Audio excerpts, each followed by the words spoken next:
G'day everyone, I'm here with Chris and we've been chatting on about all sorts of things. It's so good to actually catch up with everybody now and then. And Chris has been talking about the exciting things that are happening in his mini branch. And I thought right here is like, Chris, stop. I need to talk to you about this on camera and let everybody else sort of in on this. And then we'll talk about something that's going to happen on Sunday during the sermon. And I'll introduce you a little bit because Chris also has a fantastic story about what we're going to talk about. So, two things going to happen today, and you listen in. But first of all, tell me about your mini branch, because you started brand spanking new, didn't know anybody was going to come. And how was that for you? It was pretty full on. I had put a lot of trust in God. I didn't know who I'd bring together and how it would go.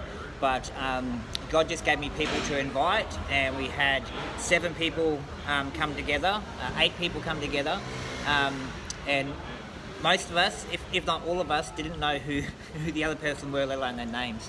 And we've been going for 7 or 8 weeks, maybe longer than that, and the connection that our group has is amazing. We all bring a plate for lunch, and we after our little fellowship and worship and topic, we just sit over a meal, and it's just so much connection happens over that, and you just see God, spirit of unity going through all those people in that group, and it's just been amazing the way that God has brought us together. Do you know, Chris, I actually love what you're saying there, because for me, when I start to look at what Scripture's done, what Jesus has done to set up this New Testament church, it's actually around the table. It's around the kitchen table. It's around a meal.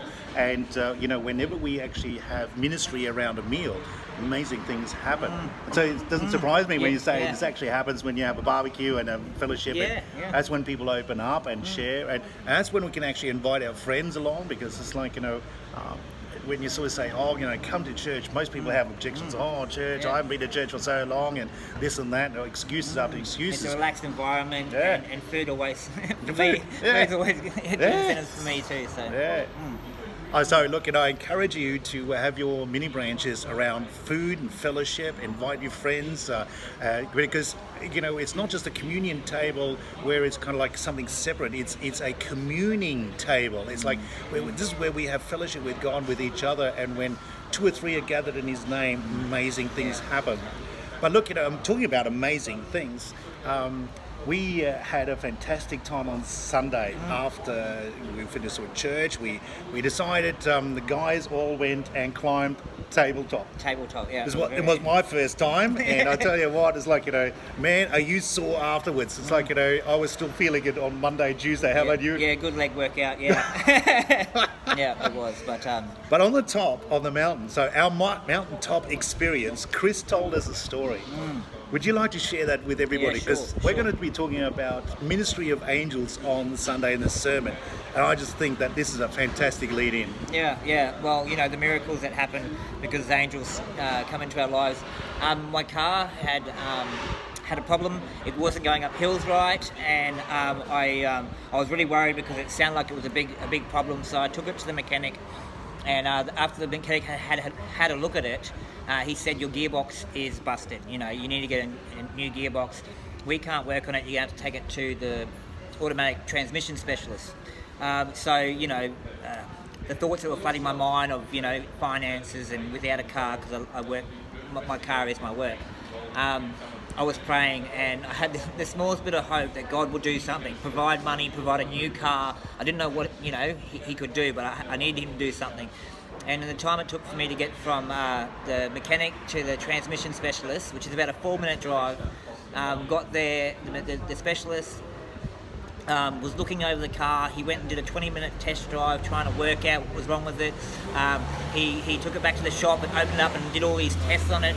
Couldn't find anything wrong with it, and I'd been struggling to drive it just the day before, and he said, mate, I can't find what's wrong with it, but if it happens again, bring it back. And I drove home, and I was going up hills, up Mount Lofty, and 3 times in a row, nothing happened. Went down the range, came up the range, and it's just been fine. The problems that I was having with it aren't even there now, and God just miraculously, fixed the gearbox. How about that?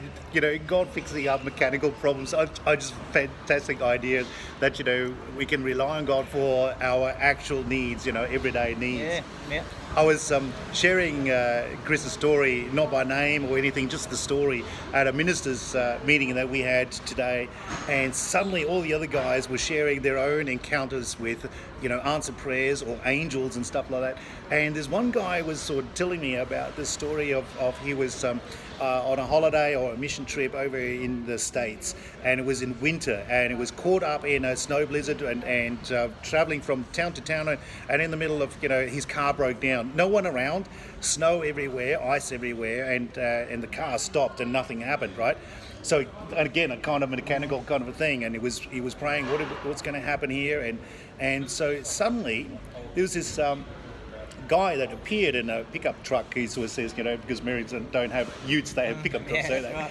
And it was appeared in the back of his car, gone out and started saying, look, you know, it's this and this, you know, open up the hood, and he fiddled around and sort of said, now give it a go, and off it went again. And so like, you know, wow, thank you.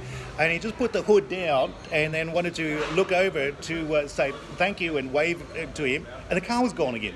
So it appeared magically, it disappeared magically, and there were no tracks in the snow, no nothing. I mean, talking about God showing up and miracles of his angels that actually do amazing things just when you need it. So we're going to be talking about the ministry of angels. That, you know, angels are given to us in this world to live with us, work among us, but actually the connection between the earthly and the spiritual realm. And it's like, you know, we often don't realize just how much those two things are actually entwined. And we just think it's a physical thing that we live in, and so, well, the problems are physical. But in actual fact, sometimes those are actually spiritual as well. And when you start to come up with that, man, oh man, you do need the angels to help you out. And you see how tied in it is all together, and you know, you don't have to strive to push into that spiritual realm because it's there, right there now, and you know, it's always going on around us, and you know. Well, Chris, you're actually in without talking too much about your work, but you're in an area where you probably need the ministry of angels a lot more than I put a lot of prayer into my work because there's a lot of the demonic side of spiritual realm in my work, and you know, I know that I'm a light and dark place, and a lot of prayer and a lot of angels going before me to prepare, you know, me for that shift that I'll be a part of. So and you do see amazing things, and I get amazing feedback that you know, people that aren't one with Christ, they don't have that advantage to be able to, you know, come against that demonic spiritual realm the way that I can because of the angels around my life. Yeah. So that'll be the topic on the sermon. There's a study guide just underneath it. So for your meeting group, as you're listening in and, you know, chatting about it, maybe you've got your own stories. It'd be great for you to share those, and if you've got some amazing stories of angel encounters, maybe send them to Edgar or myself, because I know that Edgar loves collecting all the dreams and visions that people have, but maybe we ought to add to that, you know, all of the miracles of angels showing up, and that would be awesome. Wouldn't that be awesome? Anyway, blessings to you all, and we'll catch you on the flip side. God bless. Bye.